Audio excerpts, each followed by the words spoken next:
नमस्कार दोस्तों, राम राम। ये पेपर है, ठीक है। पेपर किसका है? EMRS का है और मैथ का है, ठीक है। अब इसमें जो जनरल जो क्वेश्चन है जनरल पेपर के लिए, उन्हीं क्वेश्चनों और उन्हीं फैक्टों को अच्छी तरीके से देखेंगे, ठीक है। तो चलिए शुरू करते हैं। सामान्य जागरूकता, ठीक है। मैथ का है, EMRS का है और PGT का है। PGT मतलब फर्स्ट ग्रेड का, ठीक है। टीचिंग से संबंधित है, उन सभी के लिए काम का है। चलिए शुरू करते हैं। बताइए, गुणवत्तापरक शिक्षा के माध्यम से विद्यार्थियों और अध्यापकों की सर्वांगीण प्रगति सार्थक है। सार्थक है, क्या करें इसमें? सीरीज क्यू ही है, ये सीरीज Q2 है, ठीक है। बताइए क्या करें। गुणवत्तापरक शिक्षा के माध्यम से विद्यार्थियों और अध्यापकों की सर्वांगीण प्रगति सार्थक है। विधिक शिक्षा के लिए राष्ट्रीय शिक्षा नीति क्या है? 5-3-3-4-1 है ना। और जो 25:1 और 30:1 वो कहाँ है? 30:1 नॉर्मल वाले क्षेत्रों में, 25:1 जनजाति बहुल क्षेत्रों में शिक्षक और छात्रों का अनुपात रहेगा, ठीक है। एक 2025 ध्यान रखना है, एक 2030 ध्यान रखना है, एक 2035 ध्यान रखना है। इनके लिए अलग अलग वो है कि भाई जैसे कि 50% है ना, वो करने का लक्ष्य रखा गया है, या फिर जो 100% शिक्षा साक्षर करने का लक्ष्य रखा है, वो किसके तहत है? 2025 है, 2030 है, 2035 है। इस प्रकार से क्वेश्चन आ चुके हैं और आएंगे, ठीक है। तो क्या करें अब इसमें? एक में बताइए, दोबारा देखते हैं। गुणवत्तापरक शिक्षा के माध्यम से विद्यार्थियों 1/3 है भाई साहब, EMRS में नेगेटिव, ठीक। चाहे फ्री हो चाहे मैन हो, विद्यार्थियों और अध्यापकों की सर्वांगीण प्रगति सार्थक है। विधिक शिक्षा के लिए राष्ट्रीय शिक्षा नीति क्रियान्वयन योजना का द्योतक और निरूपक, गुणवत्तापरक शिक्षा के माध्यम से। उच्चतर शिक्षा के लिए राष्ट्रीय शिक्षा नीति क्रियान्वयन योजना का द्योतक और निरूपक, राष्ट्रीय शिक्षा नीति कस्तूरी रंगन, ठीक। 5-3-3-4। स्कूली शिक्षा के लिए राष्ट्रीय शिक्षा नीति कार्यान्वयन योजना का द्योतक और निरूपक, तकनीकी शिक्षा के लिए राष्ट्रीय शिक्षा नीति कार्यान्वयन योजना का द्योतक और निरूपक। आंसर देखते हैं। 1-3 है। स्कूली शिक्षा के लिए राष्ट्रीय शिक्षा नीति क्रियान्वयन योजना का द्योतक निरूपक। और एक बात ध्यान देना, जैसे कि अब ये PGT का है ना, तो ये जो जनरल पेपर है, तो अगर आपने निकाल लिया तो ये मैथ का ही है, तो चाहे आप हिंदी से हो, संस्कृत से हो, ठीक है, इकोनॉमिक्स से हो, ज्योग्राफी से हो, ST से हो, उनका जो जनरल पेपर है वो क्लियर, ठीक है। क्योंकि जनरल पेपर सबका सेम था, सब्जेक्ट है वो सब्जेक्ट से अलग अलग रहेगा सब्जेक्ट का, है ना। तो सब्जेक्ट में सब्जेक्ट के ही क्वेश्चन आएंगे। मैथ का है तो फिर मैथ, हिस्ट्री का है तो फिर हिस्ट्री, ज्योग्राफी का है तो फिर ज्योग्राफी, वो क्वेश्चनों को नहीं देखेंगे। जनरल जो पेपर से संबंधित है वही देखेंगे अपन। 1-3। स्कूली शिक्षा के लिए राष्ट्रीय शिक्षा नीति कार्यान्वयन योजना का द्योतक और निरूपक है। फिर जोहान गुटेनबर्ग ने सर्वप्रथम ज्ञात प्रिंटिंग प्रेस मुद्रण, ये पढ़ चुके हैं अपन इनको। उनके द्वारा उस प्रेस से प्रकाशित पहली पुस्तक कौन सी थी? द बाइबल थी, द बाइबल। 2-3। और India state of forest report, जब इसमें क्या किया था अपन ने? इसमें ये जो 3 है, 3 है, यानी कि B और C सही है, B और C सही है। B और C का मतलब है ये और ये। यह रिपोर्ट भारतीय वन सर्वेक्षण FSI द्वारा किए गए भारतीय वनों की द्विवार्षिक मूल्यांकन पर आधारित है। ये इस वजह से पढ़ लिया जैसे हिंदी का निकाल लिया, है ना। जैसे कि PGT का हिंदी का निकाल लिया तो उसका जनरल पेपर सेम है, तो जनरल पेपर सबके सेम है। जो PGT से है ना, तो वो जनरल पेपर सेम है। इसी प्रकार TGT का एक जनरल पेपर निकाल लिया आपने, तो वो सबके TGT है ना, वो किसी भी सब्जेक्ट में सबका जनरल पेपर क्लियर हो गया, वो बड़ी बात है। निकाल लेते हैं, कोई ना, जल्दी से। 3-3 है, 3-3 का मतलब ये है B और C सही है। दोबारा से देखते हैं B और C। यह रिपोर्ट भारतीय वन सर्वेक्षण FSI की फुल फॉर्म क्या है? फॉरेस्ट सर्वे ऑफ इंडिया, है ना। तो 1 मिनट, 3 यानी कि B और C सही है। यह रिपोर्ट भारतीय वन सर्वेक्षण FSI द्वारा किए गए भारतीय वनों की द्विवार्षिक मूल्यांकन पर आधारित है, ठीक है। B और C। 3 है, यानी कि B और C। यह रिपोर्ट भारतीय वन सर्वेक्षण FSI की फुल फॉर्म क्या है? फॉरेस्ट सर्वे ऑफ इंडिया द्वारा किए गए भारतीय वनों की द्विवार्षिक, है ना, 2 साल में एक बार जारी होती है। IFSR के वर्ष 2021 की रिपोर्ट के आधार पर देश के कुल भौगोलिक क्षेत्र का 21.71 वनाक्षेत्र है। कितना है? 21.71, ठीक है भाई, 21 और 71। भारत और संयुक्त राज्य अमेरिका दोनों द्विसदनीय विधानमंडल है। दोनों देशों के विधानमंडल के उच्च सदन में अलग अलग राज्यों के लिए आरक्षित सीटों की संख्या एक समान है। बताइए, करिए क्या करें इसमें। भारत और संयुक्त राज्य अमेरिका, अब संघीय व्यवस्था कनाडा से ली है, ठीक है। संविधान उपचार का जो लिया गया है सही अमेरिका से लिया गया है। समवर्ती सूची है वो ऑस्ट्रेलिया से है। आपातकालीन शक्तियाँ है वो जर्मनी से है, जर्मनी। कनाडा तो संघीय है। ब्रिटेन है तो संसदीय है, ठीक है। और रही बात किसकी, आपातकालीन की, है ना, वो जर्मनी हो चुका है। समवर्ती ऑस्ट्रेलिया हो चुकी है। कनाडा संघीय हो चुका है। दक्षिण अफ्रीका से क्या लिया है, फिर नीति निर्देशक तत्व है वो आयरलैंड से है, ठीक है। और फिर कौन सा रहा, संघीय व्यवस्था। दोबारा देखते हैं, है ना। भारत और संयुक्त राज्य अमेरिका दोनों में द्विसदनीय विधानमंडल है, ठीक है। जो मंत्रिपरिषद है उसमें जो कैबिनेट मंत्री है ना वो कितने रहेंगे, अगर वो परसेंट देना है तो फिर 15 रहेंगे। अगर संख्या दे तो 30 से अधिक संख्या नहीं होनी चाहिए कैबिनेट मंत्रियों की। जैसे कि विधानसभा है ना अपनी 200 है, तो 200 से फिर 30% नहीं होना चाहिए। अगर परसेंट दे संख्या दे तो 30 से कम नहीं होनी, 30 से अधिक नहीं होना चाहिए। और जो परसेंट है वो 15 से अधिक नहीं होना चाहिए ना। कहने का मतलब ये है मंत्रिपरिषद में जो मंत्रिमंडल की जो संख्या है वो। आंसर देखते हैं, 4 में 4 है, ए सही है किंतु आर गलत है। भारत और संयुक्त राज्य अमेरिका दोनों में द्विसदनीय विधानमंडल है, विधान परिषद, ठीक है। 18 किसकी है, जो वोट देने की है। 21 जो नगरीय है और ग्राम पंचायत उनमें जो वोट वो चुनाव लड़ने की है 21, ठीक है। 25 किसकी है, लोकसभा की है। 30 किसकी है, राज्यसभा की है। 35 किसकी है, राष्ट्रपति और जो राज्यपाल है उनके चुनाव लड़ने की है, ठीक है। अगर वो पूछ ले बताइए प्रधानमंत्री की, तो वो वही है, 25 है। भारत और संयुक्त राज्य अमेरिका दोनों है ना, तो इसमें ये 4 है, 4 का मतलब ये सही है। भारत और संयुक्त राज्य अमेरिका दोनों में द्विसदनीय विधानमंडल है। आगे चलते हैं। केंद्रीय बजट में बड़े सुधार किए जाने के क्रम में वित्तीय वर्ष 2020 के बजट प्रस्तुतिकरण के समय से पहली बार बजट प्रस्तुत किए जाने की तारीख 1 फरवरी निर्धारित की गई। बजट प्रस्तुति की तारीख बजट चक्र को शीघ्र पूरा करने के लिए परंपरागत तारीख से पूर्व निर्धारित की गई है। 5 में 1 है, 1 का मतलब है ए गलत है, आर सही है। तो आर को ही देख लेते हैं।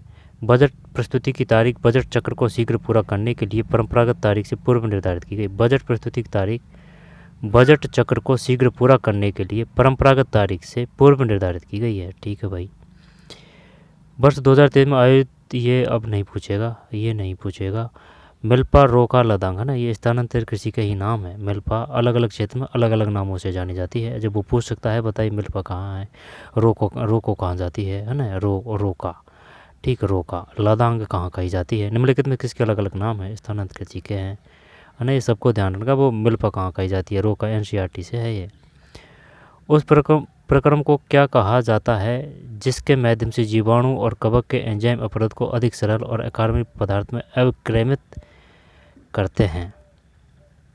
ये तो हामुशन देखते हैं क्या है 9 में, ठीक, अपचय है। उस प्रक्रम को क्या कहा जाता है जिसके माध्यम से जीवाणु और कवक के एंजाइम अपरद को अधिक सरल अकार्बनिक पदार्थ में अवक्रमित करते हैं, अपचय। अपचय 9 में 2। राष्ट्रीय शिक्षा नीति है ना, ये क्वेश्चन आएगा, पक्का आएगा ये, है ना। ये हमारे वो KVS उसमें भी आ चुका है। राष्ट्रीय शिक्षा नीति 2020 के अनुसार किस वर्ष तक व्यावसायिक शिक्षा है ये, है ना, ध्यान देना। व्यावसायिक शिक्षा सहित उच्चतर शिक्षा में सकल नामांकन का अनुपात 50% तक बढ़ाने का लक्ष्य है। जब व्यावसायिक शिक्षा है ना, जब इसमें अपन 30 करेंगे, है ना, 30 करेंगे, या फिर 35 से दे रखा है इसने, तो इसमें क्या करें, 30 करें या फिर 35 करें, 50% है। तो फिर व्यावसायिक शिक्षा सहित उच्चतर शिक्षा में सकल नामांकन अनुसार 50% तक बढ़ाए जाने का लक्ष्य है। यहाँ तो 30 है, यहाँ 35 है, ना, 25 तो है नहीं है। 10 में 3 है भाई, 35 है ये, है ना। ये आया है और पहले भी आएगा और आएगा ये KVS में भी आया है 50%। जब व्यावसायिक आ जाए ना तो ऐसे करेंगे भाई, जो रोज़गार परक जो शिक्षा की बात है तो वही वो 35 का आंकड़ा है ना, 35 का आंकड़ा रह जाएगा ध्यान। और एक और पूछता है, वो 2030 से पूछता है। और एक और है वो जो 2025 में लक्ष्य निर्धारण किया है, 2030 में लक्ष्य निर्धारण किया है नई शिक्षा नीति के तहत। आपको आंसर बता देता हूँ, रोक के कर सकते हैं आप। अगर बार बार करेंगे, प्रैक्टिस करेंगे जिस सब्जेक्ट की, जिस क्षेत्र की, तो वो आपकी मजबूत हुई, चाहे वो मैथ हो, रीजनिंग हो, जीके हो, शिक्षा मनोविज्ञान हो, जो भी जिससे भी है ना। लेकिन करना है ओल्ड क्वेश्चन पेपरों से, ठीक है। ओल्ड क्वेश्चन पेपर बेस्ट है, ठीक है, क्योंकि जो ओल्ड क्वेश्चन पेपर है उनका लेवल किसी भी प्रकार की टेस्ट सीरीज में नहीं मिलता है। अगर कोई टेस्ट सीरीज दे रहा है तो सिर्फ ओल्ड क्वेश्चन पेपरों की टेस्ट सीरीज लेनी है। 11 में 2 है, 12 में 3 है, ठीक है, 12 में 3 है, 12 में 3 है, और 13 में 3 है, 14 में 2 है, ठीक है। फिर 15 में 4 है, 15 में 4 है। 16 में, यार तगड़ा क्वेश्चन दिया है। 16 में 2 है, 16 में 2। फिर 17 में 1 है। 18 में 3 है, 18 में 3 है। 19 में 4 है, 19 में 4 है, 19 में 4 है, ठीक है। फिर 20 में 1 है। फिर 21 में 2 है। फिर 22 में 1 है, 22 में 1 है। फिर 23 में 2 है। इस प्रकार की रीजनिंग नहीं मिलेगी देखने को, क्योंकि 1/3 है और फ्री है, नॉर्मल मिलेंगे क्वेश्चन, ठीक है। 10 गुना पास करने भी तो है भाई, और 1/3 है ना। अब 1/3 से बहुत खेल हो जाता है। 23 में 2 है। फिर 24 में 3 है। फिर 25, दोनों कथनों पर ध्यान से दीजिए। नीचे 2 कथन दिए गए हैं। जब यह क्या है, विश्व में झूठी खबर फैलना एक गंभीर समस्या बन गई, इंटरनेट सभी झूठी खबरों का स्रोत है। 25 में 3 है, ए सही है, आर गलत है, ठीक है। 26 में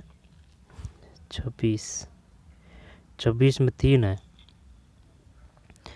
27 1, 27 में 1। 28 में 1 है, 28 में 1 है। 29 में 1 है। फिर 30 में 2 है, 30 में 2 है। अब आईसीटी को पढ़ते हैं। निम्न में से कौन सा आईसीटी एक्ट 2000 के अंतर्गत एक साइबर अपराध नहीं है? बताइए भाई, साइबर अपराध नहीं है, ठीक है, साइबर अपराध नहीं है। क्या करें अब इसमें? एक है ना ये 31, पहले पढ़ते हैं, 1 मिनट रुकिए। इंटरनेट पर बाल अश्लील साहित्य, पोर्नोग्राफी वितरित करना साइबर अपराध, ठीक है। इंटरनेट पर व्यक्तिगत जानकारी का दुरुपयोग करना, ठीक है। व्यक्तिगत जानकारी प्राप्त करने के लिए नकली ईमेल, फेक ईमेल मैसेज का प्रयोग करना, ठीक है। किसी स्टोर से मॉनिटर, ये 4 होना चाहिए भाई। 31 में 4 है, क्योंकि ये तो ऑफलाइन हो गया ना। किसी स्टोर से मॉनिटर चुराना। मैक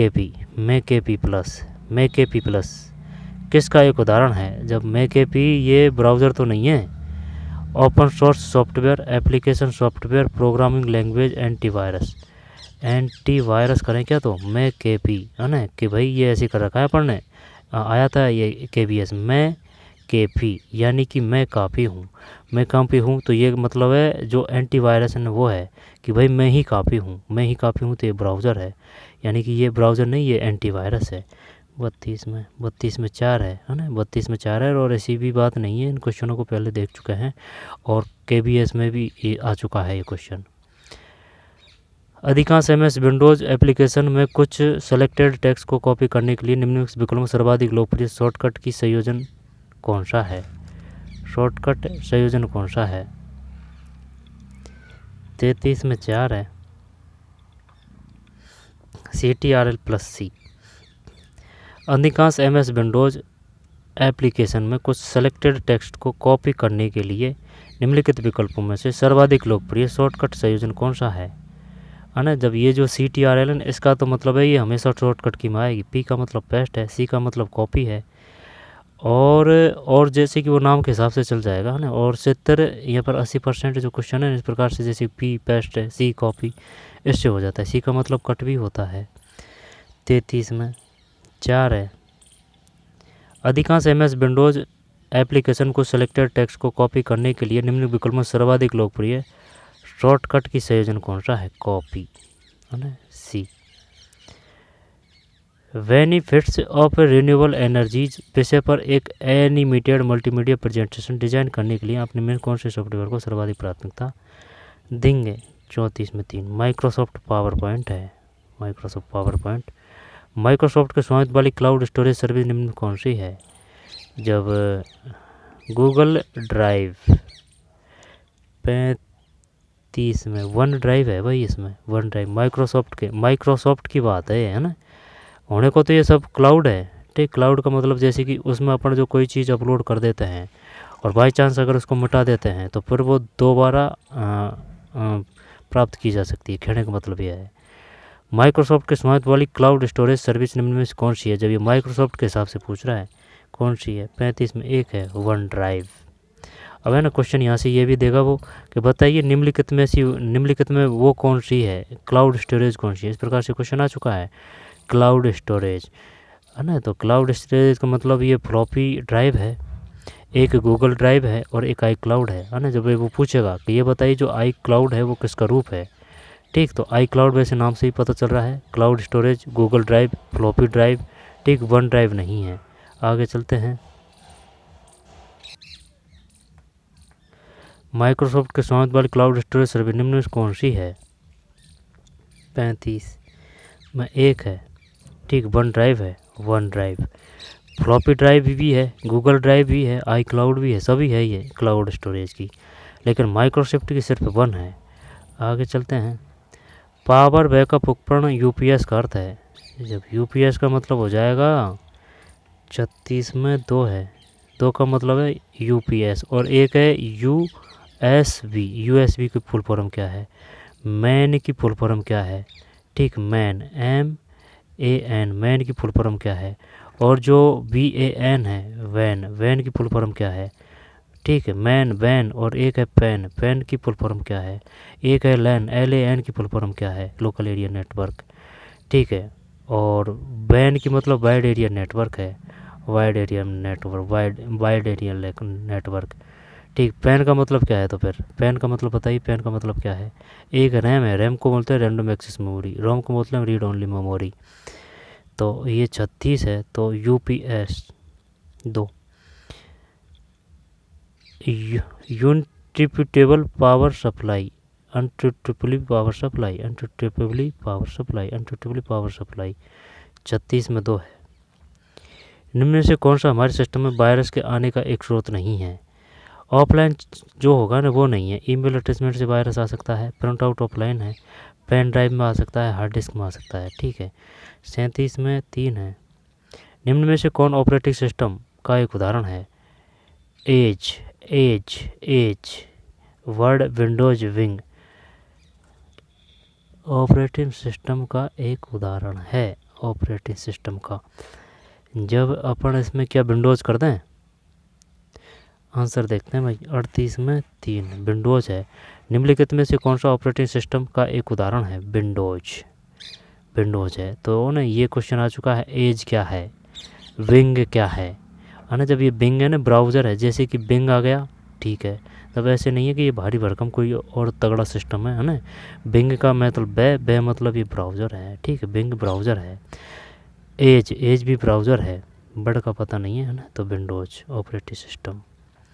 जब हम ब्लूटूथ के माध्यम से कुछ फ़ोटो भेजने के लिए दो स्मार्टफोनों को आपस में कनेक्ट करते हैं तो किस प्रकार के नेटवर्क को बनाते हैं? पैन है इसमें, पैन फुल फॉर्म दे रखी है क्या? इसमें नहीं दे रखी है। तो 39 में 3 है, नहीं 39 है नहीं, 39 में 2 है। Pan wide area network, local area network, man का मतलब क्या है? 39 में 2 है। निम्नलिखित उपकरण कौन सा समय केवल इनपुट डिवाइस उपकरण है? एन। और अगर प्लॉटर अगर टटर आ रहा है तो इसका मतलब है वो बाहर की बात है ना, बाहर की बात है। तो 40 में 3 है। क्या बताना है? इनपुट डिवाइस उपकरण है। तो 40 में 3 है। Joystick, microphone, scanner, joystick, microphone, scanner. दोबारा से देखते हैं। निम्नलिखित उपकरणों से कौन सा समय केवल इनपुट डिवाइस उपकरण है? इनपुट। तो जॉयस्टिक, माइक्रोफोन है ना, माइक्रोफोन यानी कि ये वो है माइक्रोफोन मोबाइल से कनेक्ट होता है। स्पीकर की बात नहीं है, स्पीकर तो फिर वो बाहर होता है ना, वो तो आउट है।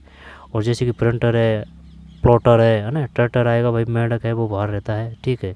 बरसात में बाहर आवाज़ वो टर्टर निकालता है, तो अगर जिसके भी बाद में टर आ रहा है ना, तो वो आउटपुट ही है वो। जॉयस्टिक, माइक्रोफोन और स्कैनर। शिक्षण अभिवृत्ति। मोहन अब योजना के बारे में सोच सकता है और वस्तुओं की अपेक्षा योजनाओं से व्यवहार कर सकता है। वह प्रयोगों पर आधारित के बजाय संभावनाओं के समुच्चय से व्यवहार करता है। वह विचार में उत्कृष्टता की ओर कदम उठाता है। मोहन पियाजे के प्रतिमान के आधार पर किस स्तर पर है? क्या करें भाई इसमें? मोहन अब योजनाओं के बारे में सोच सकता है और वस्तुओं की अपेक्षा योजनाओं से व्यवहार कर सकता है। वह प्रयोगों पर आधारित के बजाय संभावनाओं के समुच्चय से व्यवहार करता है। वह विचार में उत्कृष्टता की ओर कदम उठाता है। जब 1 मिनट रुक, आंसर देखते हैं। 41 में 3 है। अमूर्त संक्रियात्मक अवस्था। ये बता जीन पियाजे का कौन सा है? जीन पियाजे का संज्ञानात्मक है। जी न से संज्ञानात्मक है। कोहलर का कौन सा है? कोहलर का नैतिकता का सिद्धांत है। नैतिक सामाजिक वाइगोस्की है। दोबारा देखते हैं। मोहन अब योजनाओं के बारे में सोच सकता है और वस्तुओं की अपेक्षा योजनाओं से व्यवहार कर सकता है। वह प्रयोगों पर आधारित के बजाय संभावनाओं के समुच्चय से व्यवहार करता है। वह विचार में उत्कृष्टता की ओर कदम उठाता है। अमूर्त 41 में अमूर्त ही आएगा ये तो। निम्नलिखित में कौन सा एक इकाई परीक्षण से संबंधित नहीं है? दक्षताओं की सीमित संख्या तक परिरोधन, शिक्षण द्वारा पूर्ण नियंत्रित, उपचारात्मक कार्य हेतु प्रयुक्त, मानकीकृत संप्राप्ति परीक्षण। इकाई परीक्षण से संबंधित नहीं है। Confident limit number of a competency totally controlled by the teacher, use the remedial pause, standardize achievement test. इकाई परीक्षण से संबंधित नहीं है। इकाई 42 4 है, ये नहीं है। दोबारा से देखते हैं। निम्नलिखित कौन से एक इकाई परीक्षण से संबंधित है? दक्षताओं की सीमित संख्या तक परिरोधन, शिक्षक द्वारा पूर्णतः नियंत्रित, उपचारात्मक कार्य हेतु प्रयुक्त। दक्षताओं की सीमित संख्या तक परिरोधन। Confident a limited number of a competency, ठीक। दक्षताओं की सीमित संख्या तक परिरोधन, शिक्षक के द्वारा पूर्णतः नियंत्रित, उपचारात्मक कार्य हेतु उपयुक्त, ये नहीं है। मानकीकृत संप्राप्ति परीक्षण, स्टैंडर्डाइज अचीवमेंट टेस्ट। 42 में 4 है। खोज औरिस्टिक विधि, खोज विधि में कौन सा लाभ नहीं होता? 43 में 4 है, ये नहीं होता। तो इसका मतलब है इसके द्वारा विद्यार्थियों में वैज्ञानिक और समालोचनात्मक अभिवृद्धि का विकास होता है। यह विद्यार्थियों को जीवन के लिए तैयार होने की प्रशिक्षण प्रदान करती है। औरिस्टिक विधि किसकी है? इसके द्वारा विद्यार्थियों में वैज्ञानिक और समालोचनात्मक अभिवृद्धि का विकास होता है, ठीक है, कोई दिक्कत नहीं है। यह विद्यार्थियों को जीवन के लिए तैयार होने की प्रशिक्षण प्रदान करती है, ठीक है। इसके द्वारा आत्मविश्वास और आत्मनिर्भरता का विकास होता है। यह विधि छोटी कक्षा के विद्यार्थियों के लिए, नहीं छोटी नहीं, बड़ी के लिए है ये। 43 में 4। आगमनात्मक विधि उदाहरण से है, उदाहरण को विशिष्ट बोले। निगमनात्मक विधि नियम से उदाहरण की ओर चलती है। आगमनात्मक विधि आ से उदाहरण से नियम की ओर चलती है। किशोरों में कौन सी विशेषता नहीं पाई जाती है? समान लिंग के व्यक्तियों के साथ समूहन, तीव्र संवेगों का समय, सामाजिक बुराइयों पर अन्याय के प्रति विशेष रूप से दोष दर्शन, उत्कृष्ट समय प्रतिबद्धता, प्रोनाउन ग्रुप ऑफ लॉयल्टी। एक करेंगे। 40 में विपरीत लिंग के प्रति होता है, ठीक है। 44 में 1 तीव्र संवेगों का समय, ये आगे चलते हैं। निम्नलिखित में कौन सा अधिगम के आकलन का उदाहरण नहीं है? अधिगम के आकलन, नहीं, ये क्वेश्चन बार बार आता है। एक तो पूछेगा वो अधिगम का आकलन, अधिगम के लिए आकलन, अधिगम के द्वारा आकलन, है इसे बार बार तरह तरीके से देता है, इसी प्रकार से पूछता है वो। ये गलत और होगा ये। निम्नलिखित में कौन सा अधिगम के आकलन का उदाहरण नहीं है? अधिगम के आकलन, असेसमेंट ऑफ लर्निंग। समेटिव किसको बोलते हैं? समेटिव वार्षिक मूल्यांकन को बोलते हैं समेटिव। तो अधिगम के आकलन का उदाहरण नहीं है, तो क्या करें इसमें, बताइए भाई।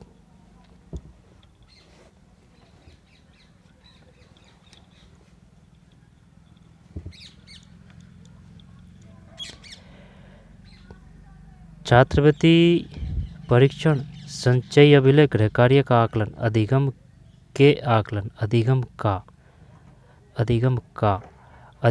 के लिए, अधिगम का आकलन ही कर देते हैं इसमें। अधिगम के आकलन का उदाहरण नहीं, गृह कार्य का आकलन, छात्रवृत्ति परीक्षण, संचयी अभिलेख, वार्षिक परीक्षा।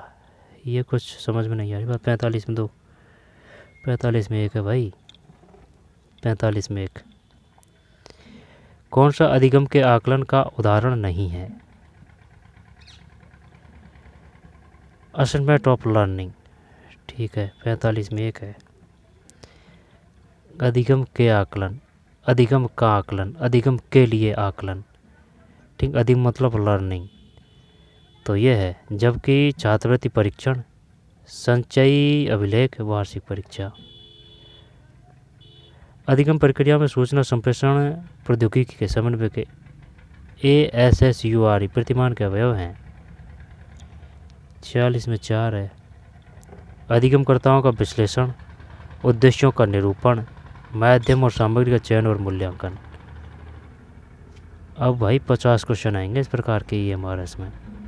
आई बात समझ में? अधिगम प्रक्रिया में सूचना, और ये जो है ना इस प्रकार के क्वेश्चन, ये KVS के जो क्वेश्चन है उनको लिखाड़िए भाई, चाहे वो PGT के हो, चाहे वो PRT के हो, है ना, पूरे लिखाड़ चुके हैं अपन। शायद PGT के रह रहे हैं और कुछ TGT के रह रहे हैं, 2-4 पेपर। PRT के तो पूरे निकाल दिए, ठीक है, 21 से लेके 28 तक लगी थी, ठीक है, क्योंकि वो 50 क्वेश्चन है ना, वो इस प्रकार के आएंगे भाई। दोबारा से देखते हैं। अधिगम प्रक्रिया में सूचना और संप्रेषण प्रौद्योगिकी के समन्वय के असुर प्रतिमान के अवसर, प्रतिमान मतलब मॉडल ही तो होता है। लर्निंग प्रोसेस है द कॉम्पिटेंस, असुर model integrated of ICT in the learning process है द कॉम्पिटेंस। तो फिर सूचना संप्रेषण प्रौद्योगिकी समन्वय, देखते हैं भैया आंसर। 46 में 4 है। प्रतिमान के अवयव हैं, पहले तो समझ में आए। अधिगम प्रक्रिया में लर्निंग, सूचना और संप्रेषण प्रौद्योगिकी के समन्वय के असुर प्रतिमान के अवयव हैं।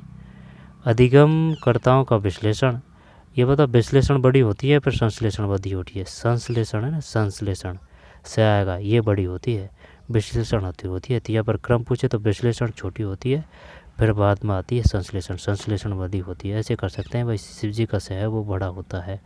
अधिगमकर्ताओं का संश्लेषण, उद्देश्यों का निरूपण, माध्यम और सामग्री का चयन और मूल्यांकन। शिक्षक केंद्रित उपागम के निम्न में से कौन सी विशेषता नहीं है? कोई दिक्कत है इसमें? असुर प्रतिमान का व्यवहार 4 है इसमें। फिर शिक्षम केंद्रित उपागम के निम्न में कौन सी विशेषता नहीं है? शिक्षक केंद्रित, अपरिचित अमूर्त प्रत्यय शिक्षक द्वारा सीधे सीधे व्याख्यायित किए जाते हैं। केंद्रित, चर्चा और वाद विवाद का पर्याप्त अवसर होता है। विहित पाठ्यपुस्तकों को समय पर पूरा किया जा सकता है। बड़े आकार की कक्षाएं अच्छी प्रकार संचालित हो सकती है। ये ठीक सा लग रहा है। शिक्षक केंद्रित उपागम में कौन सी विशेषता नहीं है? बड़े आकार की कक्षाएं अच्छी प्रकार संचालित, विहित पाठ्यपुस्तक समय पर पूरा, चर्चा और वाद विवाद का पर्याप्त अवसर होता है। अपरिचित अमूर्त प्रत्येक चिंतक द्वारा सीधे सीधे व्याख्यात। यार पार नहीं पड़ रही है भाई, दोबारा देखते हैं। शिक्षक केंद्रित उपागम की निम्नलिखित में से कौन सी विशेषता नहीं है? अब ये दोबारा इस वजह से पढ़ रहे हैं। पहले अपन ने क्या किया, आंसर पढ़ा, आंसर देखा, निकल लिए, पढ़ा, आंसर देखा, निकल लिए। तो इस प्रकार से ये सही तरीके से लंबा याद नहीं हुए ये क्वेश्चन, और दोबारा से देख रहे हैं इनको। जब इसी प्रकार से लग रहा है कि ये पहली बार पढ़ रहे हैं इनको। शिक्षक केंद्रित उपागम की निम्नलिखित में कौन सी विशेषता नहीं है? नहीं है। समय पर पूरा किया जा सकता है। बड़े आकार की कक्षा अच्छी प्रकार से संचालित हो सकती है। इंग्लिश देखिए कि कुछ मिले तो which one the following is not a chartered teacher A centred approach. Teacher को सेंटर में रखना है आपको। विविध पाठ्य पुस्तकों को समय पर पूरा किया जा सकता है। बड़े आकार की कक्षा अच्छी प्रकार से संचालित हो जाती है।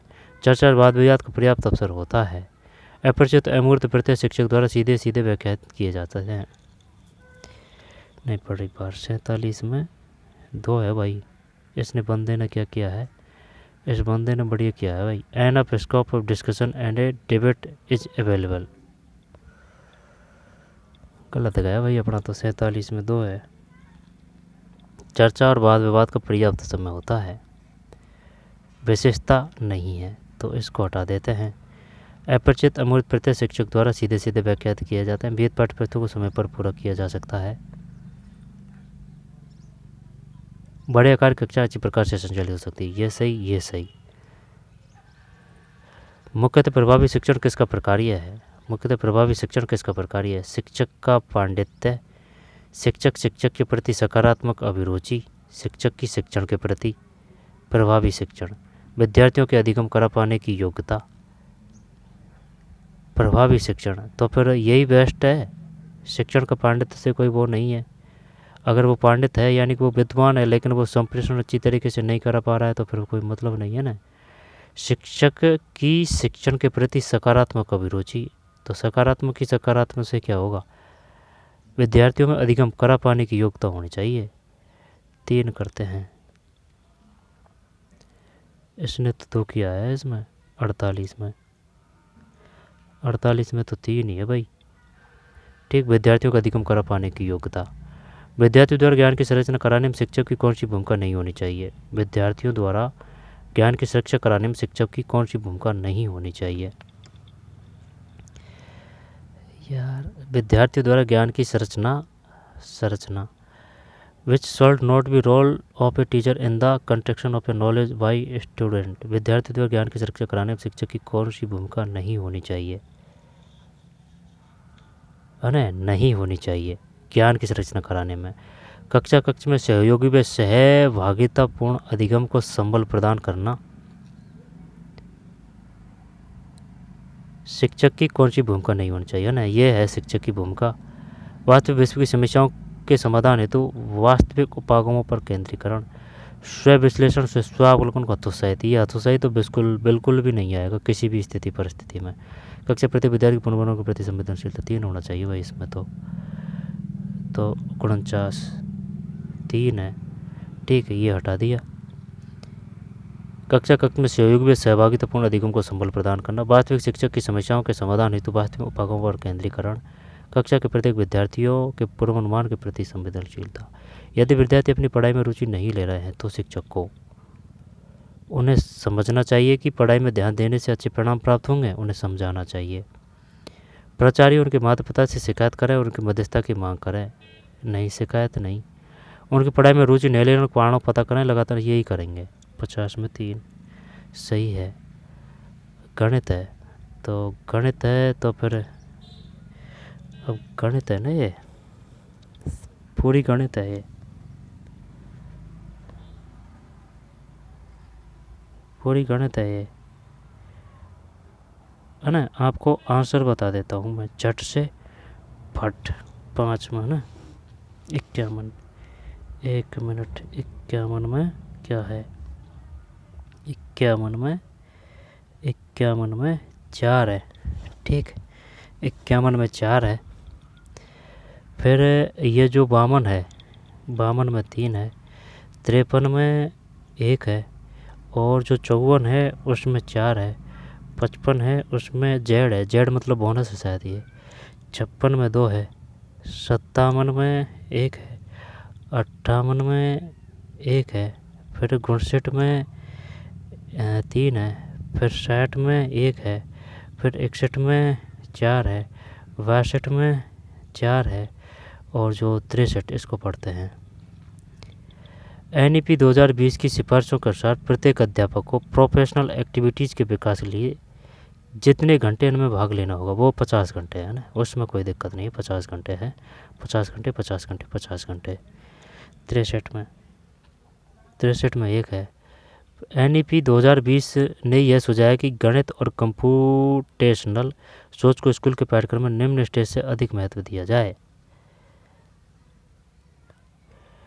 NEP 2020 ने यह सुझाया कि गणित और कंप्यूटेशनल सोच को स्कूल के पाठ्यक्रम में निम्न स्टेज से अधिक महत्व दिया जाए। Middle stage, preparatory stage. अब है ना, ये पूछेगा, वो पक्का पूछेगा कि ये बता जो फाउंडेशनल स्टेज है किसको कहा गया है, सेकंड स्टेज है किसको कहा गया है। अब ये ध्यान देना, जो अब की जो शिक्षा नीतियाँ जैसे कि 5 है, 3 है और 4 है, जब है ना सीनियर सेकेंडरी तो है नहीं है, सेकेंडरी है ना वो उच्च स्तर है, उच्च स्तर तो इसका मतलब ये 9 से 12 है, कोई दिक्कत। अब रही बात फाउंडेशनल स्टेज की है ना, ये फाउंडेशन स्टेज है, ठीक है, फाउंडेशन स्टेज। अब मिडिल स्टेज है, मिडिल स्टेज में क्या ये है, और फिर प्रिपरेटरी स्टेज, प्रिपरेटरी स्टेज जब सेकंड स्टेज तो ये हो चुकी है, फाउंडेशन स्टेज ये हो चुकी है 5 बारी 3 से 8। अब रही बात प्रिपरेटरी स्टेज कौन सी है, तो फिर प्रिपरेटरी स्टेज, 1 मिनट रुकिए, ये भाई है ना फाउंडेशनल स्टेज, ये है 1 और 2 क्लास है ना, 6 से 8, 6 से 8 है ये एज, और ये 3 से है आंगनबाड़ी बाल वाटिका है ना, ये फाउंडेशन हो चुकी है। फिर प्रिपरेटरी है ना, प्रिपरेटरी ये 3 से 5 है, एज है 8 से 11, 8 से 11, 8 से 11, 3 से 5 है, 3 से 5 का मतलब ये क्लास है 3 से 5, ठीक, 8 9, दोबारा से देखते हैं, यानी कि 3 साल तो ये हो चुकी है आंगनबाड़ी प्री स्कूल बाल वाटिका, क्लियर। अब ये जो फिर एज होगी है कौन सी, 3 4 5 है ना, 3 4 5 यहाँ हो चुकी है, 5 के बाद में 6 7 8 ये है क्लास 1 और क्लास 2। फिर आगे चलते हैं है ना, यहाँ तक 8 एज हो चुकी है, वो एज कितनी हो चुकी है यहाँ तक एज हो चुकी है 7 तक हो चुकी है ये, ठीक है, 3 से 8 तक हो चुकी है ये, 3 से 8 तक हो चुकी है, 8 से यहाँ से चालू होगी, 8 से 11 तो क्लास 3, यानी कि 2 क्लास हो चुकी है, 2 के बाद में 3 4 और 5, 3 4 5 है ना, 3 4 5, 3 4 5, 5 के बाद में ये प्रिपरेटरी है ना, यहाँ बुनियादी शिक्षा की बात कही गई है, यहाँ अगर ज़रूरत पड़ी तो यहाँ तक की भी चलाने की बात कही गई है। तो फिर ये मिडल है, मिडल 6 to 8 एज 11 से 14, ठीक है, मिडल ये है 6 to 8, क्लास 6 से 8 है ये, और 11 से 14 है, और ये 14 से 18 है, ठीक, 9 से 12, इसको सेकेंडरी बोला गया है, सीनियर सेकेंडरी है नहीं है, नया सेक्शन में पाठ्यक्रम में जाता तो सेकेंडरी। फिर मिडल है, ये सब ध्यान रखना है, जैसे कि 9 से 12, 4 14 से 18, ठीक, जैसे कि 12 है सम संख्या है, 18 में भी सम संख्या है 14 18, ये 6 से 18, 6 से 8 है, 11 और 14 है मिडल में, ठीक है। इसके बाद में प्रिपरेटरी है तो ये 3 5 ये है ना, छोटा ही बच्चा होता है, 8 से 11 है ये, 3 से 5, और ये फाउंडेशन है, ये है 3 से 8, 3 से 8 ये है, 8 से 11 ये है, 11 से 14 ये है, और 14 से 18 वो है। और जो दिव्यांगता है उनके लिए जो एज मानी है वो है जो RT 2009 है उसके तहत 6 से 18 है, और जो नॉर्मल है वो 6 से लिए 14 है, किस में है, अनुच्छेद 21 में है। अब वहाँ चलते हैं, यानी सेकेंडरी मिडल है इसके जस्ट में नीचे, ये मिडल है, फिर प्रिपरेटरी और फिर फाउंडेशन है, 4 ये। अब चलते हैं वहाँ, NEP 2020 ने यह सुझाया कि गणित और कंप्यूटेशनल सोच को स्कूल के पाठ्यक्रम में निम्न स्टेज से अधिक महत्व दिया जाए। तो आंसर देखते हैं 64 में 3 है फाउंडेशनल स्टेज, ठीक है, फाउंडेशनल स्टेज है 64 में। फिर 65, बताइए 65 में क्या है, 65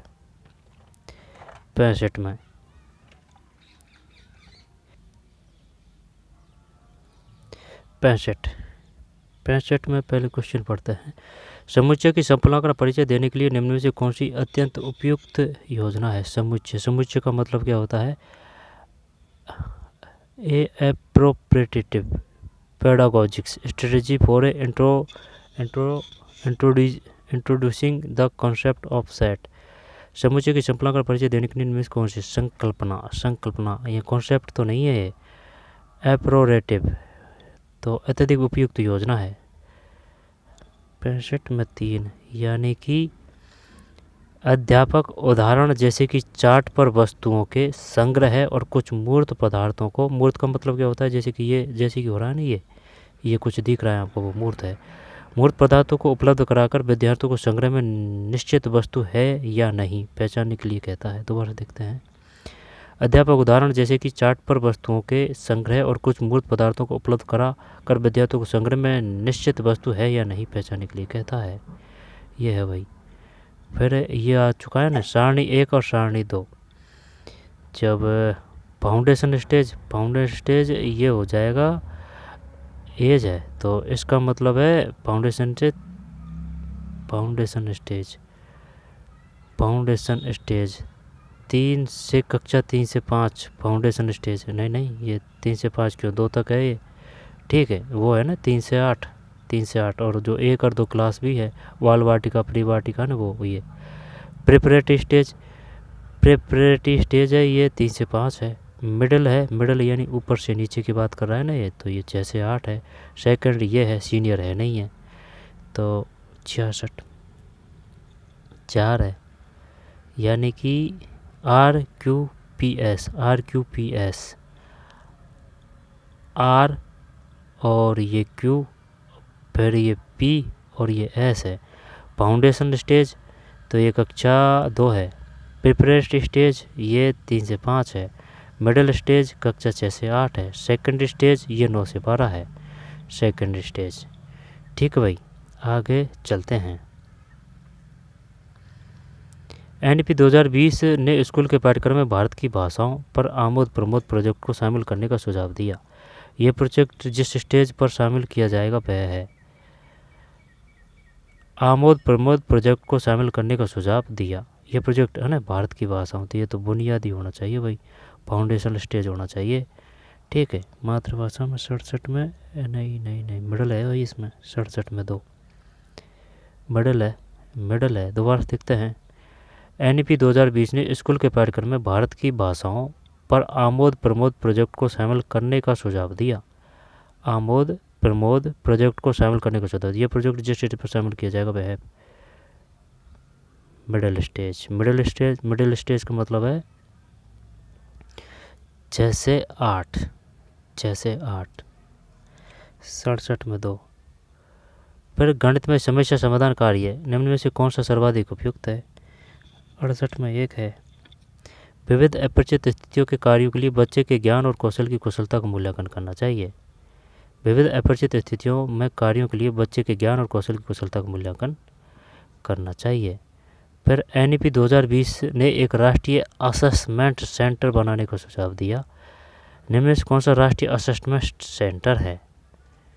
तो CBSE है, फर्क है, तो ये तो असेसमेंट सेंटर, राष्ट्रीय असेसमेंट सेंटर। फर्क करें या फिर NCERT करें? राष्ट्रीय असेसमेंट सेंटर बनाने का सुझाव दिया। निम्न में कौन सा राष्ट्रीय असेसमेंट सेंटर है? फर्क ही करते हैं। 69 में 2 फर्क है ना, फर्क पैरक है, फर्क 69 में 2 है ना, फर्क। फिर ये जो कौन सा है 69 है ना, तो इसका मतलब ये 70 है। अब ये 70 है तो इसमें 3 है आंसर, ठीक है। ये जो 70 है ना, इसमें 3 है आंसर। ये शायद इसने कट दिया है ना, फ़ोटो लेते समय ये कट गया है इसमें। 70 है ना, 70 एरिया ना इधर, 70 तो है। ये बात है 6-9 की, तो 6-9 में तो कोई दिक्कत नहीं है, 6-9 में तो 2 है और 70 है, तो 70 में 3 है। 71 में 2 है। फिर 72 में 2 है। फिर जो 73 है उसमें 1 है ना। 74 4 75 2 76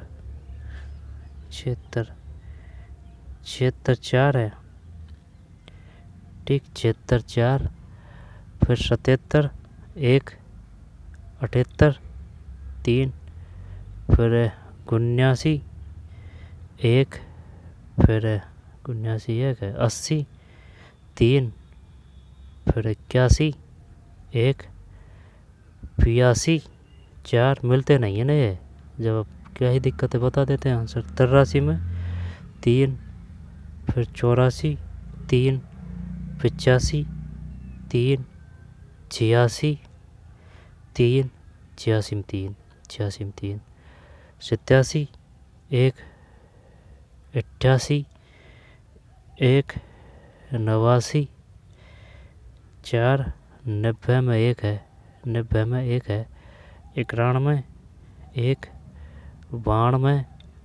92 92 में 3 है 92 में 3 93 में 1 है 94 में 3 95 1 96 ये बोनस है इसमें 96 में 97 में 2 है 98 4 फिर 99 1 है फिर 100 में 4 है फिर 101 में 20 और है 101 में 1 है फिर 102 में 4 है फिर 103 में 3 है 4 में 2 है और जो 5 है उसमें 3 है 6 में 4 है 106 में 4 107 में 3 108 में 4 109 109 में 1 है 109 में 1 110 1 फिर 111 1 112 1 है 13 में 3 है 13 में 3 14 में 1 फिर 15 में 4 फिर 16 में 2 है 16 में 2 है 17 117 में 2 18 में 3 19 में 3 फिर ये जो 20 है इसमें 1 है 21 2 फिर 22 1 23 1 फिर 24 2 25 1 26 26 में 2 27 में 3 फिर 28 में 2 29 में 2 है ना 30 में 4 ये मैथ के हो चुके हैं। ठीक भाई, ये मैथ का पेपर हो चुका है। तो चलिए कोई और पेपर में मिलते हैं। ठीक है, धन्यवाद।